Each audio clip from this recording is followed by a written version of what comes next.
standing in a car park. We're here to find out a little bit more about the Kedron Wavell Services Hockey Club. So Ian, why are we in the car park? Well, we're standing on the site of the original fields for City United Hockey Club, which was established back in 1976. Where we're standing now used to be our main field. We had two other grass fields here, all developed by the club and all of its supporters. So Ian, I'm pleased to see that you weren't playing on this surface, but you weren't always Kedron Wavell.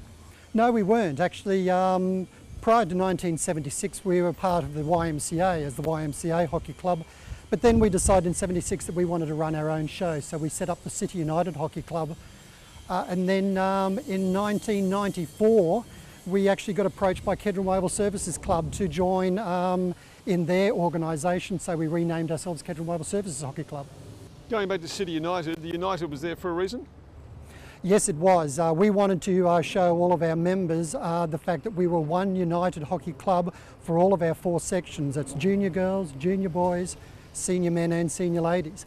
Also, when we were based at Victoria Park, prior to moving to these fields in the early 80s, we had people coming from all over Brisbane, so we thought City United reflected our broad membership coverage. You've had some success over the years in developing representative players. A number of players have gone on to play for Australia, both men and women. Yes, they have. We're very lucky at the moment. The two representatives in the Hockey Roos, Jodie Schultz and Marnie Hudson, are former players of ours, and we really wish them well for their efforts over in London this year.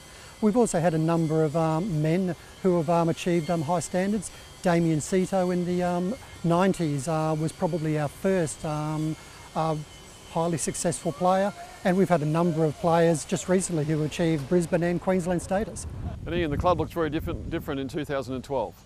It certainly does, Cole. Yes, back in 2001, this turf got opened up for the club, and it provided the best turf facility for the north side of Brisbane. All the Brisbane north side clubs appreciated this facility.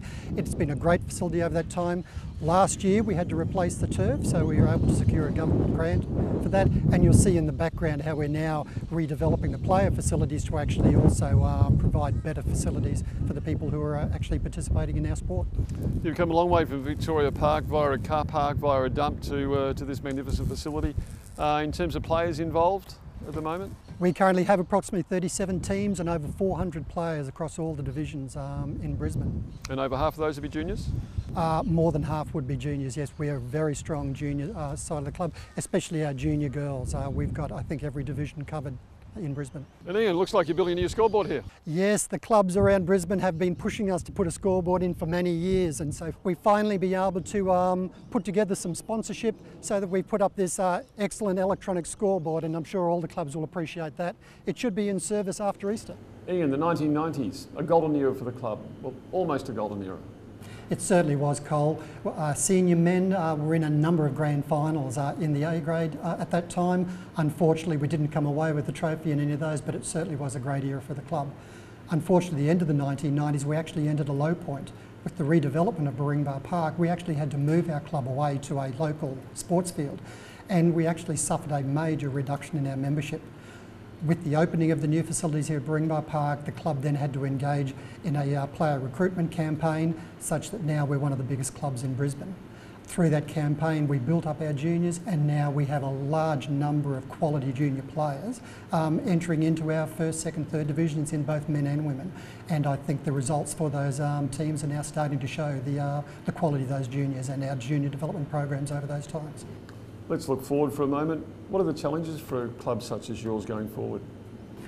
The challenges are, particularly on the boys' side, it seems to be a struggle to hold boys in the sport because of other sports which are attracting them away from hockey. So trying to keep those in there to maintain the flow of good junior boys into our senior men's ranks. Also maintaining good support from your dedicated band of supporters. Obviously with the turnover in the players in the club, you try and maintain the support from the parents and the players so that we can continue to build our club and have that experience for the development of the next batch of junior players. And challenges for the sport as a whole? I see one big challenge for the sport in Brisbane is the cost. As you're aware, when juniors are moving out of juniors into senior hockey, the cost for playing on the AstroTurf field are quite exorbitant. They're certainly in excess of $700 and $800 a player. That's a lot of money for a person who's going into university, and also for some of our parents who are trying to support their kids. I really think the Brisbane Hockey Associations have a big job to do there. Burringbar Park, there's a story behind the name of the park. The City Council was looking for a new name for the park. It used to be called Hamilton Road Reserve, which is a bit boring. One of our members suggested Baringbar, which is the Aboriginal term for the clashing of sticks, and it's quite appropriate, isn't it? Absolutely, and a great note in the interview on. Thanks very much for your time today, Ian. Thanks very much, Carl.